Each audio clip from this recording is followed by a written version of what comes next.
I have long believed that it is important to create memories that you will cherish for a lifetime. And for our anniversary, I decided to do something special for Vanessa and myself. I had dreamed of Greece for as long as one can dream of a place, and I wanted this to be the trip we had talked about with all our hearts.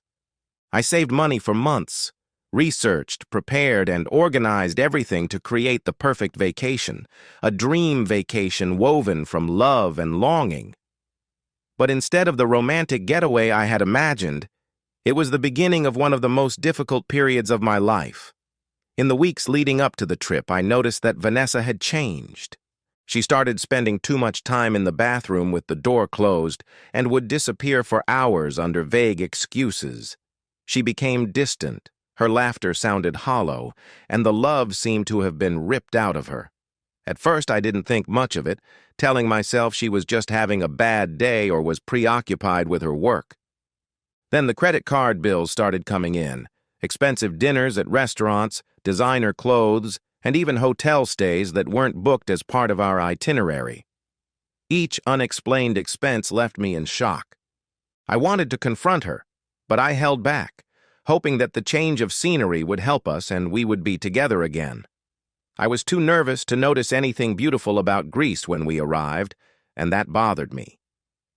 The next day, I woke up after a deep sleep and saw her trying to leave to work out alone. My instincts told me something was wrong, and it was an unpleasant feeling, but I followed her without saying a word. What I saw broke my heart. Vanessa was sitting across from a man I had never seen before, laughing and drinking wine just like she had done with me a few months earlier. Their closeness was obvious. The betrayal was so strong and so fast. In a defensive reaction, I took a few photos, not out of malice, but to remember that I wasn't imagining things, that the love I believed in had become a laughingstock in broad daylight. And when I looked more closely at the accusations, everything fell into place. Gifts, hotel stays, dinners, all for him, all paid for with my money. I was paying for her affair, unaware that I was financing the very moments that would tear us apart. I felt ashamed, angry, and sad. But most of all, I was ready. That evening I talked to her. She didn't deny it.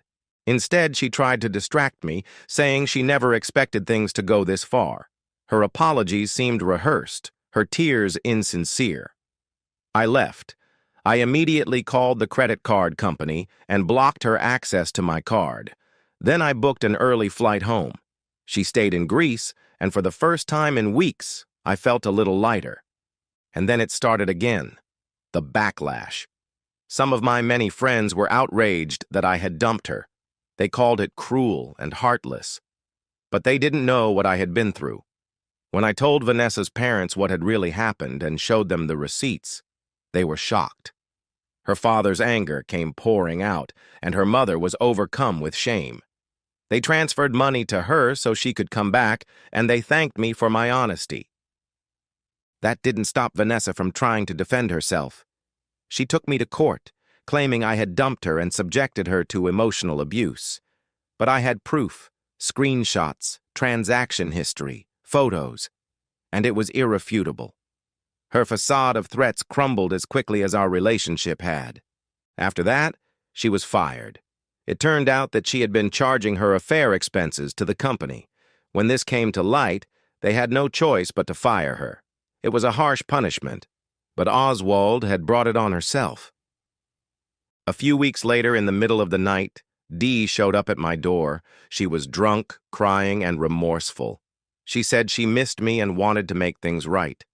But I couldn't go back. I had already started to get my life back together, and no amount of apologies could make up for her betrayal. I helped her call a taxi and said goodbye, but that was the end of it. Finally, she came to collect the things she had left in the storage room. She hardly spoke. Neither did I. We both knew it was over. Lost in my thoughts, I turned away from her as she left our building and felt an indescribable sense of relief. I am a strong and resilient person, but even my best qualities cannot compare to her ability to love and do good, which no intrigue or lies could destroy. Now all I can do is heal my wounds and understand who I really am, outside the zone of complete destruction she left behind. I no longer feel bitter. I am simply free, and that is something no one can ever take away from me. The days that followed were quiet, strangely quiet at first. I had grown accustomed to the chaos, the constant rumination, the emotional roller coaster that had accompanied my relationship with the person who was no longer with me. But then silence came, and it became calm. For the first time in a long time, everything in my head fell into place, without the noise of doubt and deception. I spent more time outside, in parks, in cafes with a book or something else. Just existing. I started hanging out with friends I never wanted to hurt, the ones who noticed something was wrong way before I did but never asked. They took me back without judging me.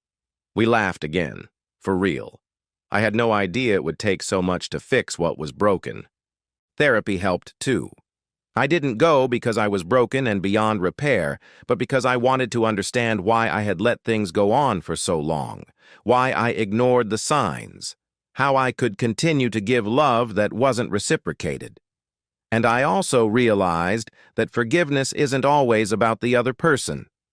Sometimes it's permission to stop carrying other people's failures on your shoulders. Then one evening, while unpacking, I came across the diary I had kept before the trip. It should have been filled with stories of adventures and personal anecdotes. Instead, I found half-empty pages covered with my scribbles, which testified to my confusion and pain. Instead of throwing the diary away, I finished it. Not about what happened between Vanessa and me, but about what I did after that. About how I was strong. That I could still dream.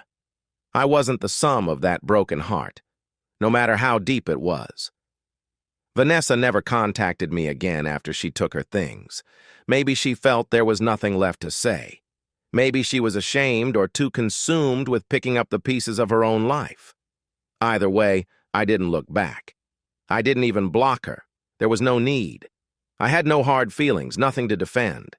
We just went through a rough patch, and that chapter of your life is closed. A few months later, I returned to Greece, this time alone. Not for memories, but for new ones.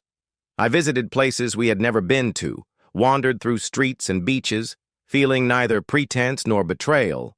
And there, on the cliff, at sunset, with the wind howling around me, I understood what I had not known for so long, what peace was.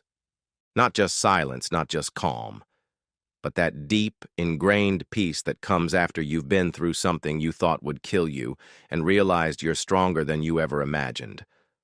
I don't hate her. I don't wish her ill. But I don't miss her either. I miss the person I thought she was, the life I was going to live with her. And that's okay. We have a right to mourn the future that will never be.